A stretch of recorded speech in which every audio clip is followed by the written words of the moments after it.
Ndugu zangu wafuatiliaji wa channel yetu ya KingoFarm, karibuni sana. Leo tumewaletea mada nzuri, mada pendwa, mada inayohusiana na molasses. Molasses nadhani wafugaji wengi mmekuwa mkiitumia, hata sisi hapa huwa tunaitumia lakini sio mara nyingi kwa sababu ya upatikanaji wa huku tulipo. Sasa hii molasses tumeshawahi weka darasa kuwa unaweza ukaitengeneza wewe mwenyewe kwa kutumia miwa hii ambayo inaliwa. Sasa leo hii sitakufundisha namna ya kutengeneza. Kama unataka kujua namna ya kutengeneza molasses kwa kutumia miwa, unaweza ukaenda kwenye video tulizozitengeneza, ukaandika molasses hapa kwenye KingoFarm na ukapata hiyo video ya namna ya kutengeneza molasses. Sasa leo hii nitakwambia faida za molasses na unatakiwa uitumieje hii molasses. Maana hii molasses na yenyewe ukiitumia vibaya inakuletea shida. Kwa hiyo ukiitumia vizuri, utapata matokeo mazuri sana tena kwa muda mfupi, na matokeo mazuri kwa muda mfupi, na hata gharama yake sio kubwa ukilinganisha na matokeo ambayo utayapata kama tu utakuwa umetumia vizuri. Sasa unaweza ukanisikiliza na ukajua ina kazi gani au ina umuhimu gani kwa kuku, lakini pia unatakiwa uzingatie vitu gani wakati wa kutumia, na kama utatumia vibaya inaweza kukuletea changamoto gani kwenye ufugaji wa kuku wako. Nisikilize mpaka mwisho ili uweze kujua mpaka vipimo na kila kitu ambacho kitahusiana na hii molasses. Usiishie kusikiliza nusu ukaja kutuuliza tena ni vipimo gani. Ningependa usikilize mpaka mwisho ili ujue unavyotumia hii molasses kwa kuku wako, unatumia kitu ambacho unakijua kina umuhimu gani, lakini pia unatumiaje na kadhalika. Sasa tukianza na faida za molasses kwa kuku.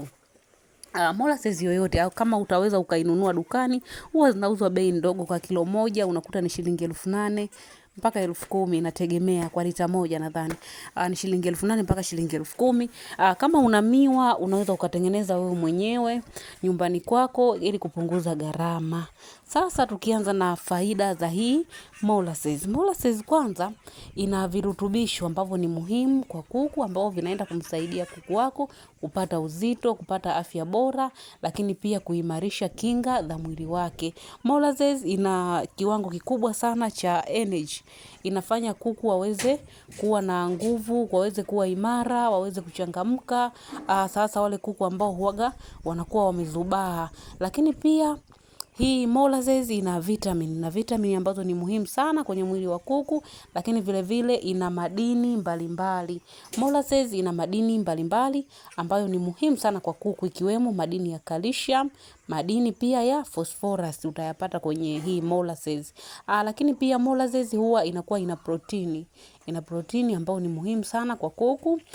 Ni muhimu sana kwa sababu inaufanya mwili uweze kuwa na afya bora, na nyama nzuri, nyama nyingi. Ndio maana tunasema hii molasses huwa inasaidia kwenye ukuaji. Kwa hiyo kupitia hivi vitu ambavyo utavipata kwenye hii molasses, au vitu ambavyo vinapatikana kwenye hii molasses, kama utaweza kuitumia vizuri, basi faida nyingine ambayo utaipata, faida kubwa, inafanya kuku wako waweze kuwa na uzito mkubwa kutokana na hivyo vitu ambavyo nimekutajia vimo ndani ya molasses. Kuku wako watapata uzito mkubwa. Kama ni broiler watakuwa wana kifua kipana, lakini kama ni kuku wa mayai wataweza kutaga yai ambalo lina gamba gumu kwa sababu ya madini ambayo yapo kwenye hii molasses. Madini hayo ambayo ni kama madini ya calcium na phosphorus. Haya madini yenyewe ni muhimu sana, yanafanya mifupa ya kuku iweze kuwa imara, lakini vile vile kwa yule kuku anayetaga yanamfanya atage yai ambalo lina gamba gumu. Ukiona kuku wako anataga yai ambalo lina gamba laini, kuna mawili, huenda akawa anaumwa yule kuku, na kama haumwi basi ujue ana upungufu wa madini ya calcium. Kwa hiyo kwenye maji yao au kwenye chakula chao unaweza ukaanza kumwekea hii molasses. Lakini pia faida nyingine ya kutumia molasses, huwa inapunguza vifo vya kuku, hata kwa hawa vifaranga wadogo, hata kuku wakubwa huwa inapunguza vifo kwa sababu inawafanya waweze kuwa imara, waweze kuwa na kinga nzuri, lakini ni kama booster kwao nzuri sana. Kwa hiyo hii hapa huwa inasaidia pia kupunguza vifo. Na vile vile faida nyingine ya kutumia molasses, huwa inapelekea kuku waweze kunywa maji, wale chakula. Sasa kwa wale kuku ambao hawanywi maji, maji. Ukiwawekea hii molasses kwenye maji au kwenye chakula, kwa sababu molasses inawekwa sehemu zote, kwenye maji au kwenye chakula. Unachagua wewe ni sehemu gani utakuwa unatumia. Kama utakuwa unaitumia kwenye maji, basi kuku wako kama walikuwa hawapendi maji, hawanywi vizuri maji, basi ukiwapa hii molasses watakunywa sana maji, ambao ni muhimu sana kwa kuku. Ukiangalia kuku aina ya broiler ni kuku ambao wanahitaji maji kwa kiwango kikubwa sana, kwa sababu ya mfumo mzima wa ukuaji wao unaenda haraka, hivyo pia wanahitaji maji mengi. Kwa hiyo ukiona broiler wako wana changamoto ya kunywa maji, wawekee hii molasses. Huwa inasaidia kwa sababu hata ladha ya yale maji huwa inabadilika na inakuwa ni ladha yenye utamu. Kwa hiyo wale broiler wako au kuku wako wote ambao unawafuga kwa ajili ya nyama, labda utaona wakinywa maji vizuri kabisa. Hata kama ni wa mayai walikuwa hawanywi maji, basi ukiwawekea hii molasses utaona wanapata kiu cha maji na wanakunywa maji vizuri kabisa. Vile vile kwa kuku wasiopenda kula, ukiweka kwenye chakula chao utaona wakila chakula vizuri kabisa, wakila na wakikifurahia, wakikichangamkia. Wakati mwingine unatakiwa uwe makini hapo kwenye chakula, kwa sababu utawawekea watamaliza, utaweka watamaliza. Wewe zingatia kile kipimo chao ambacho siku zote wamekuwa wakikitumia, wape wawekee na maji. Usiendelee kuwapa kwa sababu tu wanakifurahia, kwa sababu kuna umri ukifika kuku hatakiwi kula muda wote. Hapana, anatakiwa kula alafu apate muda kidogo wa kutembea, kufanyaje. Sasa kwa kuku ambao wanataga, hawatakiwi kula muda wote. Kwa hiyo usimjazie chakula sana, angalia umri wake na chakula ambacho huwa anakitumia mpaka anakuwa na afya bora. Sasa tukija kwenye changamoto ambazo anaweza akazipata kama utakuwa umezidisha hii molasses au umempa kwa kiwango kikubwa sana. Huwa tunashauri angalau kwa wiki umpe hii molasses kwa siku 2 au siku 3 katika wiki. Sasa ukizidisha ukampa kila siku au ukazidisha kipimo, basi unaweza kupata changamoto kama hizi.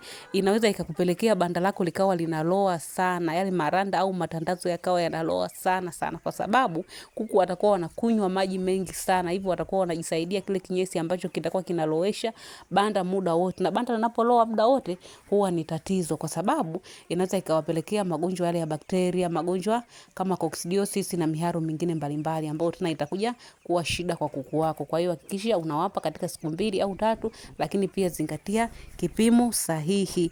Na vile vile usipokuwa makini, kuku wako watakuwa wanakula sana. Kama nilivyoeleza, wape kuku wako kwa kiwango maalum. Lakini pia ni muhimu kama ni vifaranga wadogo ukawa unaweka nusu ya kile kipimo ambacho kinatakiwa, lakini siku zinavyozidi kwenda ndio ukawa unaenda mpaka pale kwenye kipimo ambacho kinahitajika cha hiyo molasses. Kama wanahitaji kijiko kimoja kwenye maji lita 10, kama ni vifaranga wadogo, ni vizuri ukaanza kuwawekea nusu kijiko kwenye maji lita 10 mpaka wakiwa angalau wana wiki 3, wiki 4, basi ukaanza kuwawekea kijiko kimoja kwenye maji lita 10. Hii itakusaidia sana, kwa sababu hawa wakipewa hii molasses kwa wingi huwa wanaleta shida kama hizo. Watakunywa maji mengi, watachafua banda, na vifaranga wadogo ni rahisi sana kupata magonjwa. Kwa mfano wakijisaidia kwenye chakula chao wakawa wanaweka hayo maji muda wote, ni rahisi sana kupata magonjwa ya bakteria. Kwa hiyo ni muhimu ukaanza na kidogo kidogo mpaka baadaye ukawa unawapa kile kiwango sasa sahihi. Kabla sijamalizia kwenye vipimo sahihi vya kuwapa, niwakumbushe sisi KingoFarm tunatoa huduma ya mafunzo ya ufugaji kwenye kundi la WhatsApp, ambapo unalipia ada ya shilingi 1500 ndipo uweze kuunganishwa. Vile vile tuna vitabu 3: safari ya ufugaji, kuna tiba za asili, ufugaji wa broiler. Kila kitabu ni shilingi 10,000. Ukiwa na hivi vitabu vyote utajua kila kitu. Lakini vile vile tuna formula ya kumnenepesha jogoo, ni shilingi 5,000 tu. Hivi vitabu pamoja na formula, ukihitaji unatumiwa soft copy kwa njia ya WhatsApp. Kama utakuwa una uhitaji wa hizi huduma, chukua namba kwenye video na utupigie. Sasa matumizi yake ni kijiko kimoja cha chakula kwenye kila lita 10 ya maji, au ni gramu 20 kwenye kila lita 20 za maji. Kama unapima kwa gramu ni gramu 20 kwenye kila lita 20 za maji. Kama unapima kwenye kijiko, basi ni kijiko kimoja kikubwa cha chakula kwenye kila lita 10 ya maji. Ukifanya hivyo utakuwa umewapa kipimo sahihi. Tuwakaribishe kujiunga na huduma zetu kundi la WhatsApp. Mafunzo miezi 2 ni 5,000 tu. Vitabu, kila kitabu ni shilingi 10,000. Tunaamini ukiwa na vitabu 3 utaweza kufuga kuku aina zote. Na kama unafuga kuku chotara ni vitabu 2 tu, safari ya ufugaji pamoja na tiba za asili. Kama unafuga kuku broiler ni kitabu chako cha ufugaji wa broiler, na tiba za asili ni kwa kuku aina zote. Ni muhimu sana ukavipata.